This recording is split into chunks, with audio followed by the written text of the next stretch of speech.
High, আর একটা নতুন ভিডিওতে তোমাদের সবাইকে ওয়েলকাম। তো আজকে আমি তোমাদেরকে বোঝাবো যে ভারতীয় সংবিধানের 12 নম্বর ধারা। তো 12 अनुच्छेद में क्या है বা 12 নম্বর ধারাতে কি লেখা আছে, আজকে এটার সম্বন্ধে আমরা ডিটেলসে শিখব বা জানবো এই ভিডিওতে।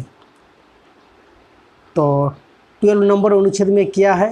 12 नंबर अनुच्छेद में लिखा गया है भारत व इंडिया के परिभाषा दी,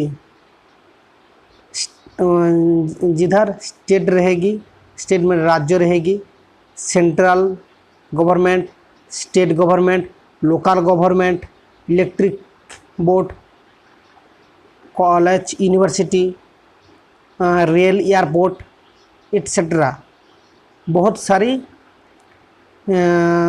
रहेगी 12 नंबर व 12 नंबर अनुच्छेद में। तो राज्य की नई परिभाषा लिखा गया है 12 नंबर धारा की। तो 12 नंबर धाराते एटाई आछे जे एखाने एकटा राज्य মানে স্টেট বা একটা মানে একটা দেশের যে একটা সংজ্ঞা ওটাই এখানে বর্ণনা করা হয়েছে। তো এখানে আর একটা জিনিস এখানে তোমাদেরকে বলে দেই, এই 12 নম্বর ধারাতেই দেখো রাজ্য, নতুন একটা রাজ্য মানে এ রাজ্য বা এ দেশ, এটা আলাদা একটা স্টেটের কথা বলা হয়েছে, আলাদা সংজ্ঞা দেওয়া হয়েছে। এখানে ওই অর্থে দেশের কথা এখানে বলা হয়নি, এখানে বলা হয়েছে যে একটা রাজ্য, ভারতের রাজ্য সংজ্ঞা দেওয়া হয়েছে কেমনভাবে। দেখো, ভারতে সেন্ট্রাল মানে যে কেন্দ্র সরকার, রাজ্য সরকার, সরকার বা সংসদ। আর একটা জিনিস দেখো, রাজ্যসমূহের প্রত্যেকটা রাজ্যেরই সরকার আছে।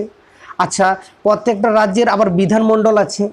আর একটা জিনিস তোমরা দেখো, স্থানীয় সরকার আছে বা লোকাল গভর্নমেন্ট, যেটা পঞ্চায়েত প্রধান, পঞ্চায়েত সমিতি, এগুলো তো আছেই। আচ্ছা, আর একটা আছে অন্য প্রাধিকারিক। অন্য প্রাধিকারিক মানে এটা হচ্ছে ধরো school, college, university, electric board, তারপরে এয়ারপোর্ট, রেল, মানে এরকম অনেক কিছু, বিএসএনএল, মানে এরকম ধরনের যাবতীয় আছে। এদের একটা বলতে পারো এরা একটা সরকারের আয়ত্তায় বা এটার মধ্যে পড়বে। তো এদেরও কথা এখানে উল্লেখ করা আছে।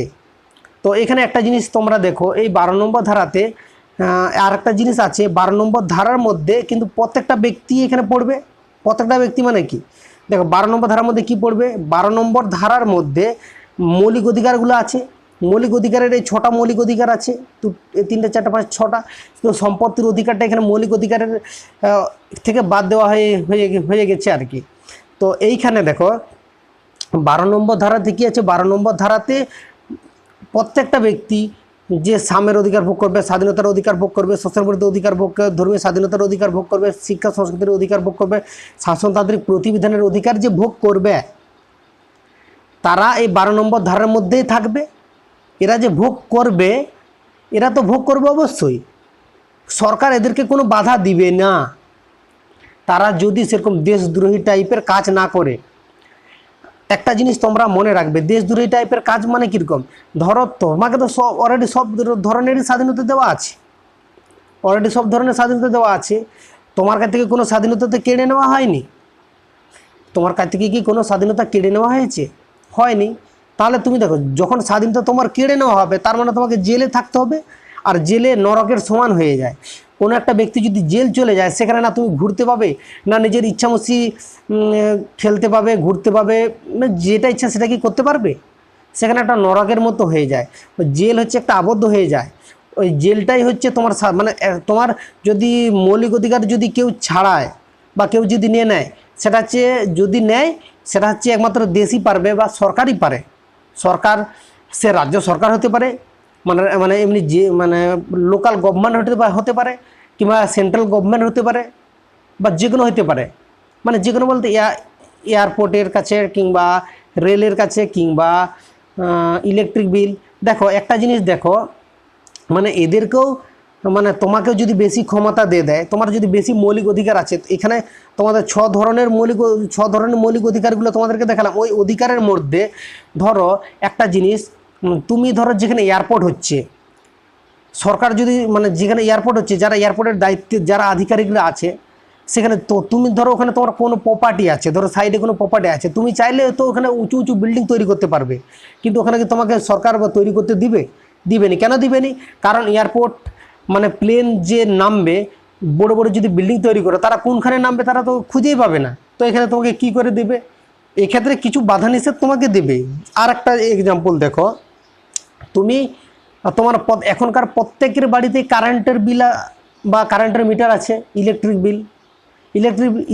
আছে, ইলেকট্রিকের যে অফিস আছে, ইলেকট্রিক অফিস, এটা যদি ইলেকট্রিক অফিসকে যদি একটু ক্ষমতা না দেয়, তাহলে যে যার মানে আমি কারেন্ট নিচ্ছি, আমি তো চাইলে আমি কারেন্ট দেবো না, কে কী করতে পারবে? সরকার। কিন্তু এরকমও করা যাবে না। এর জন্য ইলেকট্রিক ওদেরকেও কিছু ক্ষমতা দেওয়া আছে যে কারেন্টের বিল, তুমি যেহেতু কারেন্ট ইউজ করতেছো, ওর জন্য তোমাকে কারেন্টের বিল মাসিক হিসেব হোক, 2-3 মাস অন্তর হোক, তোমাকে মোটামুটি দিয়ে দিতে হবে। তো এগুলো কিছু একটা নিয়ম শৃঙ্খলা আছে। এরকমই রেলের ক্ষেত্রেও তুমি ধরো একটা জিনিস দেখো, রেলে যারা রেল কর্মচারীগুলো আছে, তুমি ধরো কোনো একটা প্ল্যাটফর্মে গেলে, ট্রেনে উঠে গেলে, তো ট্রেন করে তোমার গন্তব্যে চলে গেল, পৌঁছে গেল, বা তুমি ওখান থেকে চলে গেল।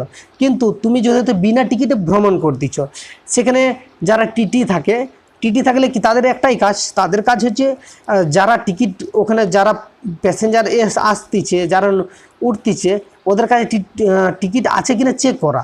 এবার তোমার মধ্যে যদি না থাকে, তাহলে তোমাকে ফাইন করা হবে, তোমাকে পানিশমেন্ট দেওয়া হবে। তো এরকমই সবের ক্ষেত্রে এই নিয়মটা চালু আছে। এবারে তুমি যে মৌলিক অধিকার ভোগ করতেছ, এটা সরকারই পারে তোমার মৌলিক অধিকার কেড়ে নিতে। এবারে তুমি ধরো তোমার যে মৌলিক অধিকার কেড়ে নিচ্ছে, তুমি কার কাছে অবজেকশন করবে? বাই চান্স হয়তো এরকম ঘটনা দেখা গেল যে তুমি যে জায়গাতে আছো, ওই জায়গাতে ধরো তোমার মৌলিক অধিকার তোমার খর্ব হয়ে গেছে। তুমি ধরো ধরো তুমি এই অধিকারগুলো ভোগ করতো, সাম্যের অধিকার ভোগ করতো, বা স্বাধীনতার অধিকার, সুশীল অধিকার, এই 6টা অধিকার ভোগ করতো। এই 6টা অধিকারের মধ্যে কোনো একটা অধিকারের তোমার হানি হয়েছে, বা ওটা তোমাকে অসম্মান করা হচ্ছে, যে কোনো হয়ে গেছে, বা নিয়ে নিচ্ছে, এরকম হতে পারে। এবারে তুমি এটার জন্য তোমাকে কোথায় যেতে হবে? এটার জন্য তোমাকে কোনো একটা আদালতে যেতে হবে, বা সুপ্রিম কোর্টে, হাইকোর্টে, বা জজ, যেখানে তোমাকে যেতেই হবে। তো তোমাকে যদি যেতে হয়, তোমাকে সেখানে পানিশমেন্টটা কার বিরুদ্ধে করবে? কোনো একটা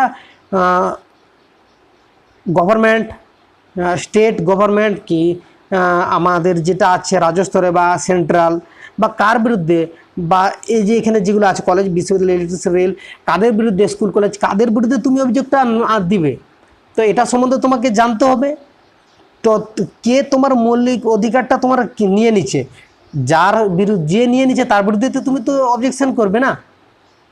তো এটা জিনিসটা মাথায় রাখতে হবে। আর এটা তোমার মৌলিক অধিকারগুলো কেউ সহসাই কেড়ে নিতে পারবে না। তো এটা কেড়ে নিতে পারলে ভাবো, এটা একমাত্র ইন্ডিয়া গভর্নমেন্ট, সেন্ট্রাল, তারাই, বা কোনো একটা মানে সরকার, সেই পারবে চাইলে। কিন্তু এখানে যারা সংবিধান প্রণেতা, তারা চালাকি করে কেন ভারতীয় সংবিধানে এগুলো লিখে রেখেছে বলো তো? এটাই চালাকি করে লিখে রেখেছে বলেই তো আজকে আমরা এই ফ্যাসিলিটিগুলো পাচ্ছি। তো এটা তোমাদের কাছে কোশ্চেন থাকলো, তো তোমরা আমার ভিডিওর কমেন্টে জানাও। দেখো, যতটা অবধি তোমাদেরকে বুঝালাম, আশা করি তোমরা বুঝতে পারছো যে 12 নম্বর ধারাতে বা 12 নম্বর অনুচ্ছেদ में क्या लिखा गया है, কি 12 নম্বর ধারাতে কি আছে, এটা সম্বন্ধে বুঝতে পেরেছো। তো আরেকবার শেষের মুহূর্তে আমি তোমাদেরকে রিভাইজ করে দিচ্ছি। তো 12 নম্বর ধারাতে এটাই আছে যে একটা স্টেট বা একটা দেশের যে একটা সিস্টেম, ওই সিস্টেমটা কেমনভাবে আছে। ধরো একটা স্টেট আছে, ধরো দেশ, সেন্ট্রাল আছে, সেন্ট্রাল গভর্নমেন্ট, আর এখানে আছে কি আছে, লোকাল গভর্নমেন্ট, আর রাজ্যস্তরের স্টেট আছে। আচ্ছা, কোনো একটা বিভিন্ন দিক আছে, যেরকম কলেজ, বিশ্ববিদ্যালয়, electric board, airport, rail, ONGC, বিভিন্ন রকম আছে, তো ওগুলোও এর মধ্যে অন্তর্ভুক্ত হবে। এই জন্য বলা আছে যে এখানে কেন্দ্র সরকার থাকবে আর এখানে সংসদ থাকবে। সংসদ, বুঝতে পারছো, কেন্দ্র সরকার থাকবে আর সংসদ থাকবে। আর প্রত্যেকটা রাজ্য, যে 28টি রাজ্য আছে, 28টা রাজ্যের মধ্যে প্রত্যেকটি রাজ্যের সরকার থাকবে, এর বিধানমণ্ডল থাকবে। আর কি থাকবে? আর থাকবে সকল স্থানীয় সরকার। এখানে স্থানীয় আছে আর দন্ত স র লেখা নেই, তো এখানে সকল স্থানীয় সরকার মানে লোকাল গভর্নমেন্ট থাকবে। আর কি থাকবে? অন্য প্রাধিকারিক। অন্য প্রাধিকারিক মানে যে এটা বা এটা, উদাহরণ দিয়ে যে আমি তোমাকে বললাম, এগুলাই থাকবে। তো আশা করি বুঝতে পেরেছো।